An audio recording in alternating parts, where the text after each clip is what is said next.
बिस्मिल्लाहिर्रहमानिर्रहीम अस्सलाम वालेकुम। 9th क्लास के मैथ का लेक्चर है। एक्सरसाइज है 2.1। क्वेश्चन नंबर 3 है the speed of light is approximately 3 × 10⁸ metre per second express it in standard form. यानी कि लाइट की जो स्पीड है वो गिवन है साइंटिफिक नोटेशन में, तो हमने इसको स्टैंडर्ड फॉर्म में चेंज करना है। तो देखें ज़रा, सबसे पहले आ जाएगी स्पीड ऑफ लाइट,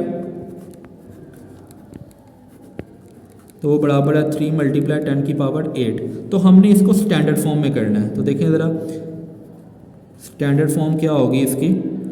अब देखें ज़रा, ये साइंटिफिक नोटेशन में है, स्टैंडर्ड फॉर्म में चेंज करना हमने पिछले लेक्चर में किया था कि ये प्लस में पावर है, इसके अंदर पॉइंट नहीं है, तो पॉइंट इसका यहाँ पे है। अब पॉइंट जो है वो 8 टाइम राइट तरफ मूव करेगा।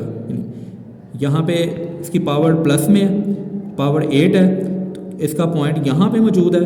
तो हमें पता है कि जब पावर प्लस में हो तो पॉइंट जो है वो राइट की तरफ मूव करता है। अब पावर 8 है तो इसका मतलब यही होगा कि 8 टाइम राइट की तरफ इसने जाना है। तो देखें ज़रा, यहाँ से पॉइंट आगे की तरफ जाएगा, चूँकि कोई नंबर नहीं है तो हम 0 लगाएंगे। 4 5 6 7 8 0 लगाएंगे, तो ये आ जाएगी standard form.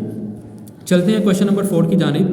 The circumference of the earth at the red equator is about 475,000। ठीक है, यानी कि आपके पास जो अर्थ का सर्कमफेरेंस है वो आपके पास गिवन है। हमने इसको किस में चेंज करना है? साइंटिफिक नोटेशन में। ठीक है, साइंटिफिक नोटेशन में तब्दील करना है। तो सबसे पहले हमने लिखना है सर्कमफेरेंस, हमारे पास गिवन है 400,75,000। तो हमने इसको किस में चेंज करना है? साइंटिफिक नोटेशन में। तो देखें ज़रा, इसका पॉइंट नहीं है तो इसका मतलब पॉइंट लास्ट पे होगा। पॉइंट हमने कहाँ पे लाना होता है? पहली वैल्यू के आगे, जो कि 0 ना हो। तो 4 के आगे पॉइंट आएगा। अब 0 के अलावा बाकी सारी वैल्यू लिखनी होती हैं, लेकिन यहाँ पे एक चीज़ आपको समझने की ज़रूरत है कि ऐसे 0 हमने नहीं लिखने होते जो कि लास्ट पे हो या शुरू में हो, लेकिन जो दरमियान में 0 आएंगे ना वो लिखने ही लिखने होते हैं। तो देखें ज़रा, 0075 तो आएगा, मल्टीप्लाई 10 की पावर क्या हो जाएगी? देखें पॉइंट यहाँ से यहाँ आया, कितने नंबर हम पॉइंट पीछे लेके आए हैं? 7 टाइम पीछे आया पॉइंट, तो इसलिए इसकी पावर 7 हो जाएगी। ठीक है, ये इसका आंसर है। चलते हैं क्वेश्चन नंबर 5 की जानिब।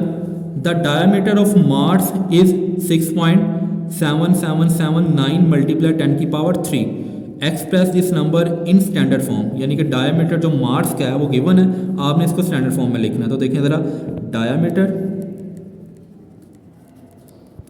हमारे पास है 6.7779 × 10⁻³। हमने इसको स्टैंडर्ड फॉर्म में लिखना है, स्टैंडर्ड फॉर्म। तो देखें ज़रा क्या होगा, हमने पॉइंट को 3 टाइम्स राइट की तरफ लेके जाना है क्योंकि पावर है +3। ठीक है, तो देखें ज़रा, पॉइंट आएगा यहाँ पे। ठीक है, ये आ गया स्टैंडर्ड फॉर्म, ये इसका आंसर है।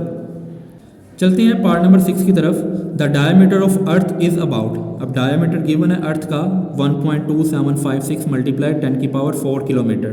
ठीक है, तो हमने इसको स्टैंडर्ड फॉर्म में चेंज करना है। ठीक है, किलोमीटर में है तो हमने इसको स्टैंडर्ड फॉर्म में चेंज करना है। तो देखें ज़रा, सबसे पहले तो हमारे पास डायमीटर आ जाएगा। डायमीटर आपके पास है 1.2756 × 10⁻⁴ किलोमीटर। ये साइंटिफिक नोटेशन में है, तो हमने इसको स्टैंडर्ड फॉर्म में करना है, स्टैंडर्ड फॉर्म। तो देखें ज़रा, पावर 4 है तो हमें पता है +4 जब पावर है तो इसका मतलब है पॉइंट 4 टाइम राइट की तरफ जाएगा, यहाँ की तरफ। ठीक है, तो देखें ज़रा, 1 2 3 4 यहाँ पे आएगा पॉइंट। अब एंड पे पॉइंट हो तो हम नहीं लिखते, यूनिट आप लिख लें, अगर नहीं भी लिखें कोई मसला नहीं, लेकिन अगर आप लिख लें तो ज़्यादा अच्छी बात है। उम्मीद है आज का लेक्चर आपको समझ आया होगा। अल्लाह हाफिज़।